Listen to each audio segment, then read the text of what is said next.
Bonjour à tous. Très heureuse d'être aujourd'hui sur une question vraiment très importante. Et notre sujet aujourd'hui, c'est la lutte contre l'illettrisme, un défi européen. Je crois que le mot n'est pas trop faible. En Europe, un jeune de 15 ans sur 5 est à peine capable de lire et écrire. Un jeune sur 5. Tandis qu'on estime le nombre d'adultes peu ou pas qualifiés à environ 80 millions, soit un tiers de la population active. Je crois que ces chiffres parlent d'eux-mêmes et nous interpellent. Et la lutte contre l'illettrisme est un enjeu crucial pour nous tous Européens. L'illettrisme concerne les jeunes et les adultes qui ont bénéficié d'une formation ou d'une scolarité et pour qui le recours à l'écrit n'est ni immédiat, ni facile, ni spontané, pour qui l'écrit n'est pas un moyen privilégié d'expression et de communication et qui risque donc d'être fragilisé sur le plan professionnel, voire exclu d'échanges culturels et menacé de marginalisation progressive. En 2011, la Commission européenne a mis en place un groupe d'experts de haut niveau chargé de tracer les pistes pour relever le niveau d'alphabétisation.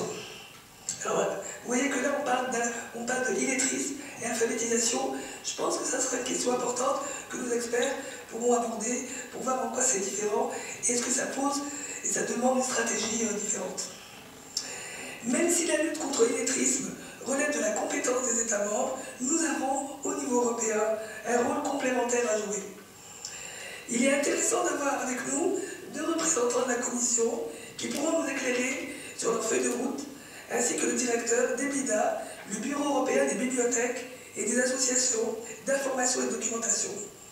Pour les bibliothèques, s'adresser à des non-lecteurs et parvenir à jouer un rôle d'application, un rôle pertinent auprès de ces publics, constitue un enjeu important.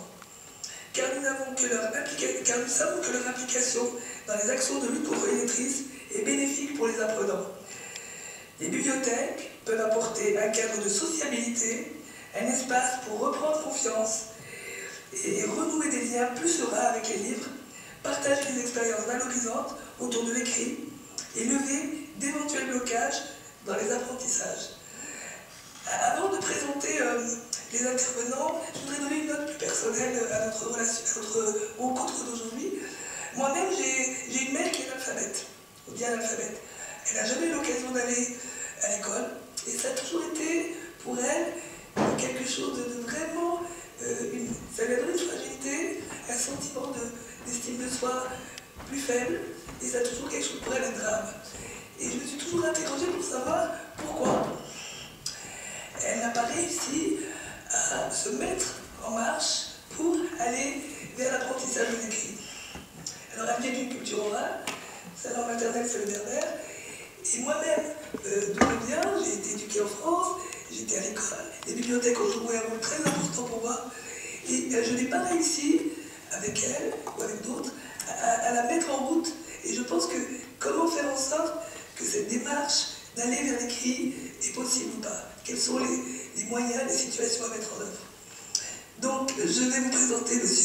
Vincent Bonnet, qui est à côté de moi, directeur d'EBIDA, Bureau européen des bibliothèques et des associations d'information et de documentation, M. João Delgado, qui est à mes côtés, chef d'unité de la DGEAC en charge du scolaire et du programme Comenius, Mme Daphné De Witt, ici même, chef de projet de la DGEAC en charge du scolaire et du programme Comenius. On va peut-être commencer par M. João Delgado, si vous voulez bien.